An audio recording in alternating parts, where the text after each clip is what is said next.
গোৱালপাৰাত উচ্ছেদিত শিবিৰৰ পৰা হাবিজুল ইছলাম নামৰ যুৱক যিজনৰ আজি মানসিক চাপত অত্যন্ত গৰমত তেখেতৰ মৃত্যু হ'লে প্ৰথমতে তেখেতৰ পৰিয়ালবৰ্গলৈ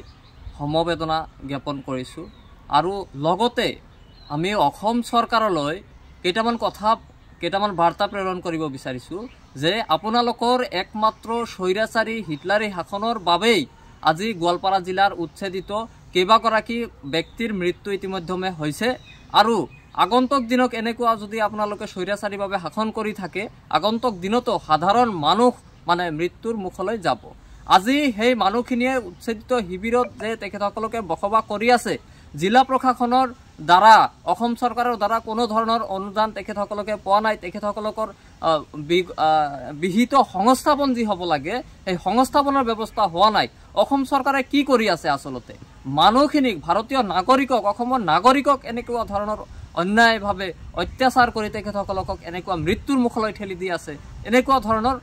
কেতিয়াও আমি গোৱালপাৰাবাসী ৰাইজ হিচাপে আমি ছাত্ৰ মুক্তি সংগ্ৰাম সমিতিৰ এজন সৈনিক হিচাপে আমি কেতিয়াও মানি ল'ব নোৱাৰোঁ যে নিৰহ ব্যক্তিসকলক খাটি খোৱা ব্যক্তিসকলক অসমীয়া ব্যক্তিসকলক এনেকুৱাভাৱে অত্যাচাৰ কৰি হত্যা কৰাটো অসম চৰকাৰে পোনপ্ৰথমে বন্ধ কৰক আৰু দ্বিতীয়তে সেই উচ্ছেদিত ব্যক্তিসকলক অতি সোনকালেই তেখেতসকলে কি কৰক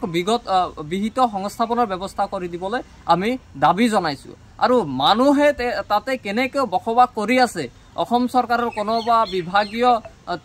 কৰ্তৃপক্ষ বা জিলা প্ৰশাসনৰ মানুহে এতিয়ালৈকে তেখেতসকলৰ ওচৰত যোৱা নাই। আমি ৰাইজৰ পৰা দান বৰঙণি হওক বা কোনোবা NGOৰ জৰিয়তে হওক সেই মানুহখিনিক সকাহ দিয়াৰ কাৰণে তিৰপলৰ পৰা আৰম্ভ কৰি খানা দানাৰ যি ব্যৱস্থা কৰিব লাগে আমাৰ যিমান সামৰ্থ্য আছে সিমান কৰি আছোঁ। কিন্তু চৰকাৰে অসম চৰকাৰে তেখেতসকলৰ যেন উচ্ছেদৰ পিছত হাইকোৰ্টে কি গাইডলাইন দিছিলে মহামান্য উচ্চ ন্যায়ালয়ে তেখেতসকলক কি গাইডলাইন দিছিলে যে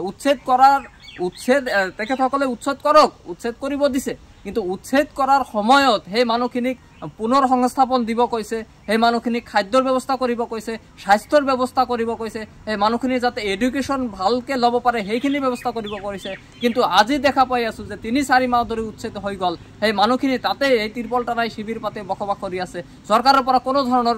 কি নাই ভূৰক্ষেপ নাই। তেখেতসকলৰ কি মানুহ নে ভাৰতীয় নাগৰিক নে অন্যখিনি বা জানোৱাৰ তেনেকুৱা এটা অনুভৱ হৈ আছে। গতিকে আমি অসম চৰকাৰক মাননীয় মুখ্যমন্ত্ৰী মহোদয়ক অনুৰোধ জনাইছোঁ যে আপোনাৰ এই